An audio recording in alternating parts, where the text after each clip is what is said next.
ça. Sur la première page, on avait écrit juste ce mot. Démarche. Elle nous a indiqué le chemin. Un ascenseur où on serait monté à 12, poussettes et courses comprises. 4e étage. Et là, vue panoramique. Hôtel de région, conseil général, chambre de commerce et d'industrie. Mais où ils trouvent l'argent pour se loger, tout cela? Moi, c'était plutôt la moquette. Plus un bruit. On nous fait rentrer. Grand bureau. Des photos vues d'avion. Et le pire, un service à café sur plateau inox. Il a repoussé ses lunettes sur le bout de son nez, nous a regardés. Bien le bonjour, mesdames. Vous souhaitiez nous rencontrer? On lui a dit qui on était, d'où on venait. Rien que le nom d'Éou, plus question de proposer le café, le ton avait changé. Et il a coupé la petite musique classique qui sortait de son ordinateur portable. C'est quoi? Il nous avait dit avec son menton tout en avant et en nous regardant par-dessus ses lunettes, une supplique, une revendication. Pourquoi cette intrusion? Il faut dire à Longwy, la semaine d'avant, le député s'était pris un seau de fumier sur le pantalon. Cadeau de la maison. Ce n'est pas une intrusion, monsieur. Moi, les attaques personnelles comme ils ont fait à Longwy, ce n'est pas mon truc. C'est Sylvia qui lui a dit. Alors, on s'est rapprochés.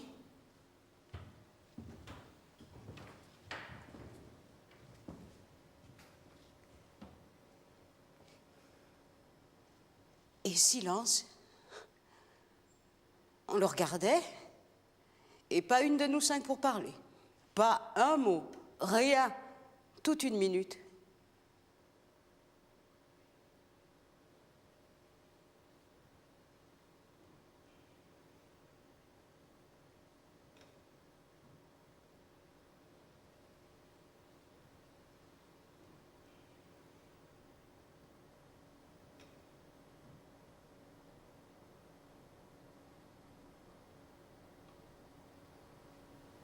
C'est long, 1 minute. Moi, j'avais envie de rire. Mais une envie de rire. Et lui, mais expliquez-vous, vous n'avez pas de langue ou quoi? Avec ses yeux de merlan frit, il a ajouté quand on est parti, dites-moi ce que vous voulez. Je peux entendre, on peut discuter. Tout ce qu'on voulait, c'était le voir. Son bureau. Et si dessus, il y avait des photos, comme nous, on mettait nos photos d'enfants. Des fois, c'était le bateau à voile ou, je sais pas, le chien. Mais quelque chose d'humain, quoi. Et puis savoir le prix de ses chaussures. C'est mon grand-père qui me disait ça toujours. Tu veux piger un homme? Regarde ses chaussures. Il nous a raccompagnés à la porte. Comptez sur notre appui, notre bienveillance, notre soutien, notre compréhension. Moi, je n'ai pas bougé. J'ai montré du doigt aux autres ses chaussures.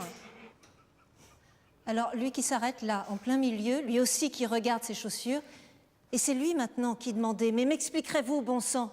Et je la voyais, elle, avec ses épaules qui n'arrêtaient pas de secouer. Je me disais, 1 seconde de plus, c'est moi qui vais rire aussi, je vais exploser. Alors on est sortis dans le couloir, on a giclé dans l'escalier, on a dévalé la rue, et on est entré dans un café. 2 cafés, un panache, un thé, je sais plus quoi, voilà ce qu'on a commandé. Qu'est-ce qu'on a ri, mais ri. Et elles étaient comment, en fait, ces chaussures? C'est le prix que je voyais. Et les chaussettes coton fin. Et quand Sylvia s'est retournée? Il fallait bien lui dire quelque chose, non? On voulait vous voir travailler, a dit Sylvia. Voir ce que c'était pour vous, le travail. Rien que ça, pas plus. Comment vous travaillez? Vous qui en avez du travail, j'ai ajouté. Il y avait l'ascenseur, on s'est mises toutes 5 dedans, on n'a même pas vu sa tête après au type.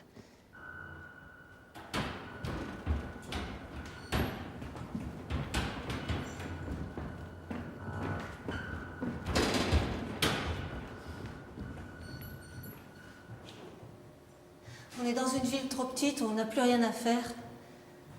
On a nos chemins déjà marqués, on les continue. On descend faire les courses, on a pris le courrier dans la boîte. En fait, non. On attend que le facteur soit passé. Avec l'habitude, le seul bruit de la mobilette d'une cage de l'escalier à l'autre suffit. On trie parmi les publicités. Il y a les commandements, les factures, ce papier obligé. S'il n'y a que ça, encore une fois seulement ça, on laisse dans la boîte, on le remontera quand on reviendra. S'il y a une lettre qui veut dire quelque chose, alors on remonte la lire. Tranquillement, sans personne autour. Je remonte dans la cuisine, je me reverse un peu de café, je m'assois et je lis. Si c'est mauvais, tu restes là. les coudes sur la table, la tête entre les mains. Si ton gosse rentre dans la pièce à ce moment-là, il comprend. T'inquiète pas, maman. Et toi, tu n'en reviens pas. Il était 11h et maintenant c'est midi. Ça a duré 3/4 d'heure, la tête en ciment, mais quoi? On grifferait bien des ongles sur ce ciment-là, les murs. On voudrait les racler, qu'on se ferait mal avant de changer quoi que ce soit de l'état ici, du monde. Elle est calme, pourtant, ta cuisine, à cette heure-là du matin. Des bruits de radio lointains, des bruits de balcon, quelques odeurs qui te disent qu'il faudrait bien que tu te mettes toi aussi à la préparation d'un repas, que les gosses, au moins, ils mangent. En habitant à 30 mètres de l'école, c'est pas pour les mettre à la cantine. Au moins, depuis que Dégout c'est fini, je les vois, mes gosses. Au Lidl, il faut prendre pour les gosses à midi. Les copines au Lidl, jamais la même caisse. Ce qu'elles mangent, les copines, avant d'être mis dans le sac en plastique, c'est discrétion oblige. Un petit signe de la main, on se fait la bise, mais dehors. Maintenant, nous toutes, dans une vie où on compte. Alors, quelquefois, j'y vais avec mon sac du Lidl sur la tombe de Sylvia. Pourquoi pas, qu'est-ce qu'elle envoie? Au retour, dans la boîte, je trouve le gratuit, le journal avec les annonces. Ce sera pour l'après-midi, sur la table de la cuisine. Femme de compagnie pour personnes âgées se sentant seules. Secrétaire de direction, bilingue, active, bonne maîtrise d'Excel. Sylvia, c'était celle qui nous inventait les fables. Elle aimait les films. Elle faisait des kilomètres pour voir un film et nous, au boulot, on l'écoutait. La chef pouvait rien dire, on regardait droit devant nous. On la regardait même pas quand elle disait son histoire. Quelquefois, ça durait 1 heure. On se moquait. Sylvia, ton histoire, elle est plus longue que le film. Sylvia, t'invente, t'en rajoute. C'était pas à voix forte ou haute, non. Le bruit de l'usine, plutôt qu'on le tenait à distance. Le chuchotement de Sylvia, nous, on l'entendait, c'est à nous qu'elle parlait, tandis qu'on continuait les gestes. Sylvia, elle inventait qu'après l'usine, on aurait un camion. Et qu'on irait dans les campagnes à la recherche d'objets, ces petites choses belles et qu'on aime, et qu'on irait les vendre, de marché à marché, nous 5, même très loin. On se débrouillerait mieux qu'à l'usine et avec plus de soleil.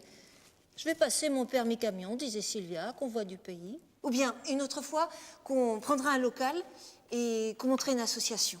Dans son idée, on recevrait les autres femmes, on leur remontrait le moral, on les aiderait dans leur démarche. Et puis... Ah, ou bien, Sylvia avait un copain et plus de copains. Des fois, on en riait.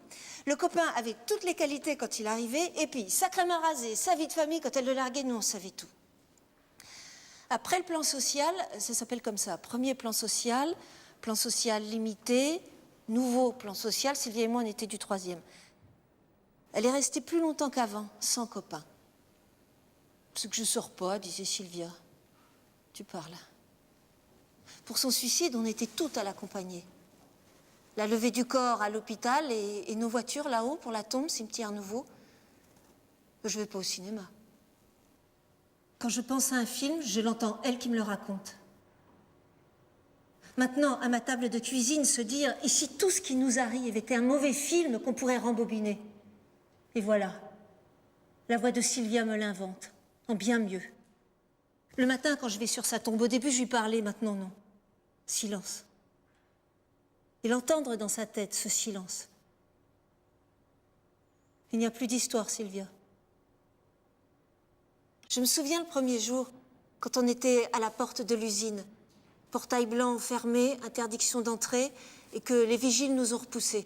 À un dégât, voilà ce qu'elle a dit, Sylvia. Moi qui pourrais être ta mère, petit. Évidemment, quand on la voyait ce matin-là avec sa mèche rouge et sa veste de cuir, nous, ça nous a fait rire. Et le gamin aussi, peut-être, mais il a tourné le dos. On n'aime pas entendre des choses comme ça. Et à nous, au retour, dans la voiture, ce truc bizarre. On est les superflus, elle avait dit. Et j'y pense à ce mot, sur sa tombe, ce mot. Superflu. Comme ensuite il vous colle.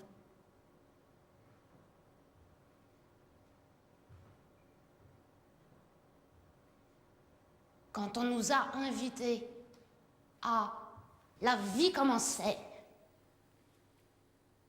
Waouh! La chance! Elles ont dit, les copines. Et d'autres, on va se fiche de vos pommes. On va vous regarder d'en haut. Vous verrez pas les coups venir. On est parti à 3. Voyage payé, hôtel impec. Te dire qu'on n'a pas le trac, c'est pas vrai. Tout le monde poli avec toi, un sourire, petite caresse discrète de la main sur les bras. Ces gens qui te mettent un micro, t'arrangent les cheveux, te proposent un jus d'orange ou un café. Les riches, c'était l'autre couloir.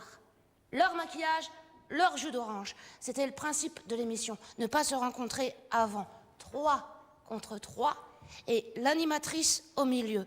Elle, tu l'as vue 30 fois sur l'écran, sans écouter vraiment.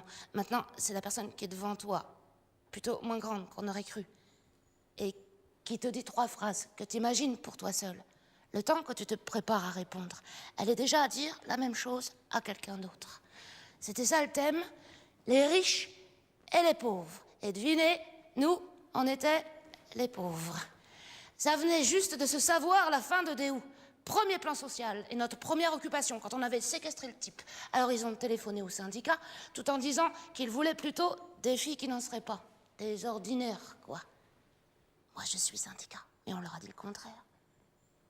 Les riches, c'était 3 hommes. Et ils avaient pris exprès des jeunes, dont un qui n'avait jamais travaillé de sa vie, parce que, pas besoin. Et à lui, j'avais répondu, devant la caméra. J'en suis parfaitement capable aussi. L'émission avait réalisé 2 petits films. Comment c'était chez eux, comment c'était chez nous. Les enfants qu'on emmène dans la voiture, et nous à pied. Parce que c'est l'école qu'on voit de l'immeuble, ce genre.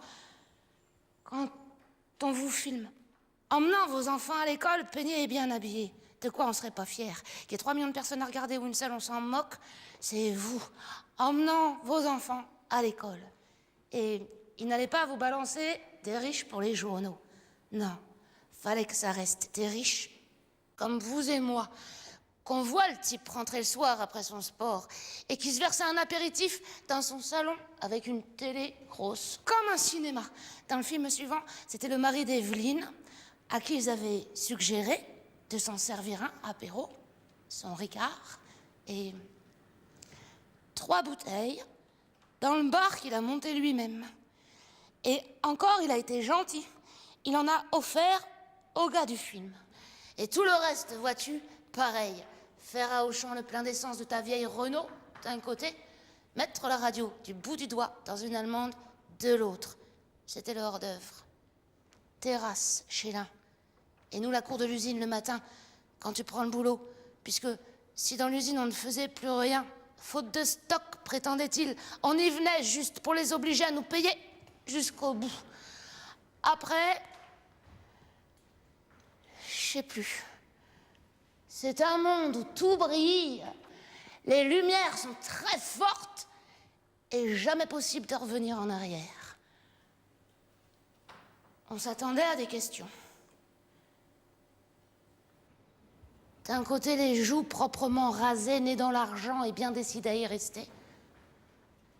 Et nous, c'est les autres. Moi, c'est pas les fringues, ni la discothèque, ni rien. C'est nos tronches que ça m'énervait. La différence. Qu'on emporte autant sur soi-même de ce qu'on est et de ce qu'on fait. Ils auraient pu nous demander, je sais pas, ce qu'on ferait si on avait 3 jours à vivre de leur façon et réciproquement.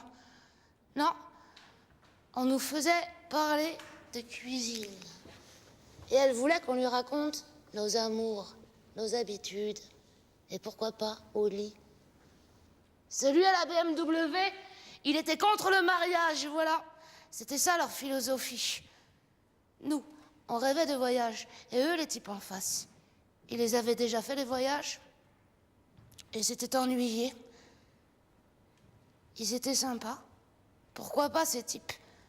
La fille de l'émission le leur a dit 3 fois. Elle aurait préféré des ongles crochus, des étroitesses. Nous, on n'en avait pas fait nos ennemis. Elle nous faisait parler de nos colères. Nous, on savait les dire, nos colères, et où elles étaient. Eux, c'était plus noble. Quand t'as pas la colère après ton patron, tu peux dire les bons sentiments, la haine des dictateurs. Manière de dire, voyez, elles sont dans le rôle. Je me sentais en sueur. Je me disais, tu transpires, ça doit pas se voir. Je pensais, les copines regardent. Ma mère regarde ce que je dois dire. Il faut que je le sorte. Quand les 3 types parlaient, ils mettaient la caméra sur nos visages à nous. Voir ce qu'on en pensait. Comment on réagissait. Ils ont montré nos jambes, la chaîne à mon poignet, les bagues qu'avait Josiane.